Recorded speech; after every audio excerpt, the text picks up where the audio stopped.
I did say that I'll talk to you guys about what I think are four things that really make a good cornerback. There are a lot of things that go into playing cornerback. Obviously, there are all of the physical things that you need: the speed, the quickness, agility, all that good stuff. You need to have some strength. It's nice to have some size playing at the position if you're talking about being elite. Not an absolute requirement, but size does help out there if you're a 6 foot plus guy. That's what all these coaches are looking for, whether they're college, pro, and even in high school now.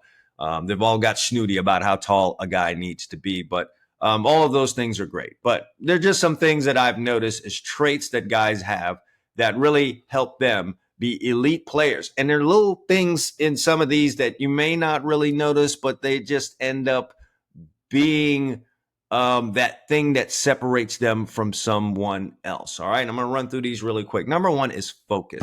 All right. A tremendous focus.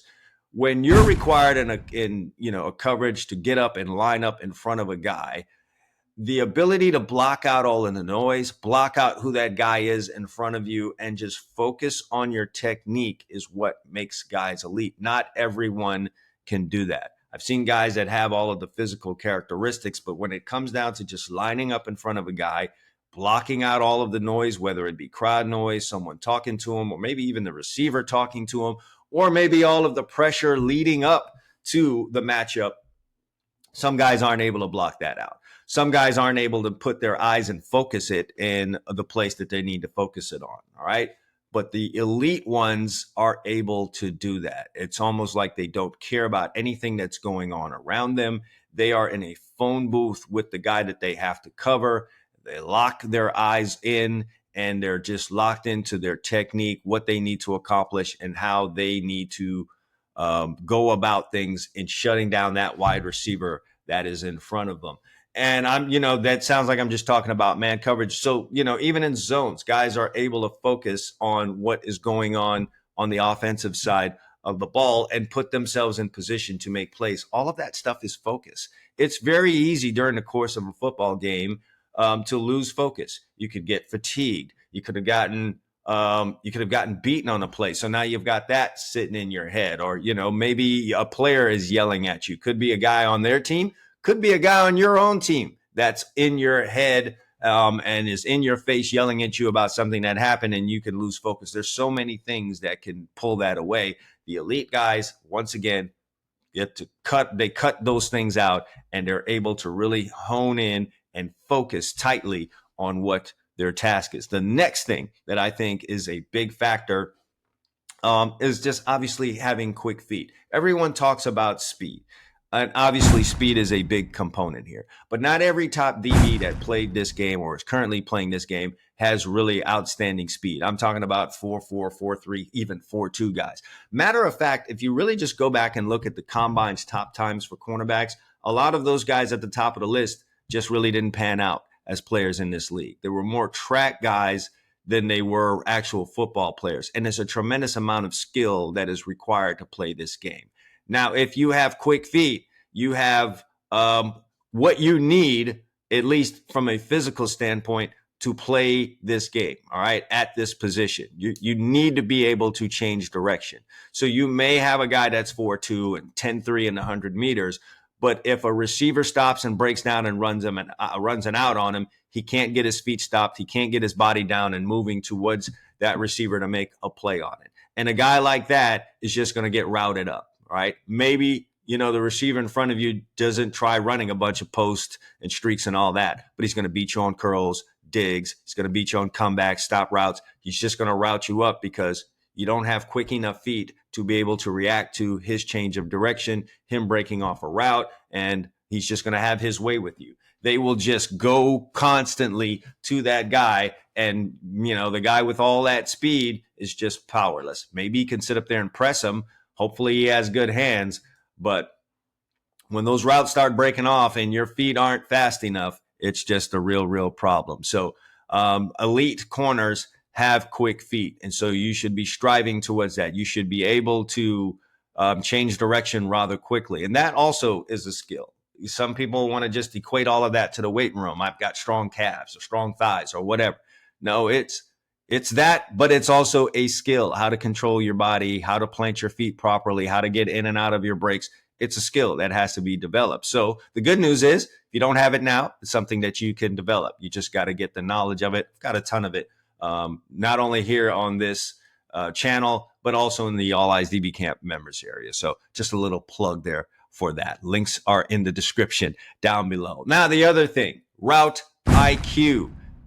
This is something that the common fan watching the game may not really pick up on, but the elite corners that have played this game totally understand what that offense is trying to do. A lot of those guys, whether you know it or not, were quarterbacks at some point in their careers, whether it was high school or they came to college early on and they were quarterbacks.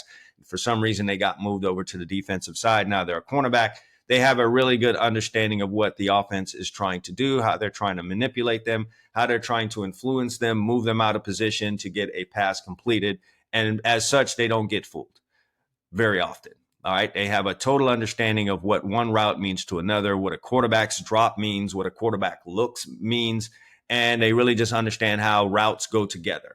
All right. How one route fits in with another, how what number 2 is doing affects number 1, and how what number 1 is doing affects number 2, and how a formation and the way the routes are coming off between 1, 2, and 3 all affect, and they just have a sense of what is about to happen. So they have some anticipation. Now they move a little bit faster than the next guy, and they put themselves in position to get an interception. All right. A guy that I've trained since his second year in this league was Xavier Howard. Xavier Howard was a quarterback in high school. All right. And so I think he brought a good amount of knowledge from how an offense is supposed to work over to the defensive side when he became a full-time defensive player in college, first at Baylor and then going over to the Miami Dolphins. If you really watched him play during his career with the Dolphins, you would see just how he had this inclination as to what route was coming, and he was able to put himself in position to get his hands on the ball. All right. Knows when that out is coming. Know that a dig in front of him or a hitch route in front of him means a route is coming behind him, and he would just break off and go get it. The elite guys that I have watched played this game have that sense about it, whether they acquired it by being on offense or they studied, and they just got to a point where it was innate. They could just pick up on that stuff and, drop back, get in position. And they just always seem to be around the football because they have elite route IQ recognition. Then the final thing I'd say is ball skills. I try to talk to the guys that I train, especially the high school guys, about this all the time. You only get but so many opportunities during a game, during the season, to get your hands on the ball, because one of two things happen. You're either not that good, right, and you just don't get close to the football, in which case you won't be out on the field long, or you end up being really that good, and then teams stray away from you, and they only venture in your direction a couple of times a game. If they're only going to venture in your direction a couple of times a game, and you get yourself in position 50% of the time, that's one time really for you to get your hands on the football. And if you squander that away by dropping the ball or misjudging it, then you just don't get a chance to pile up the stats, affect the game, and help out your team.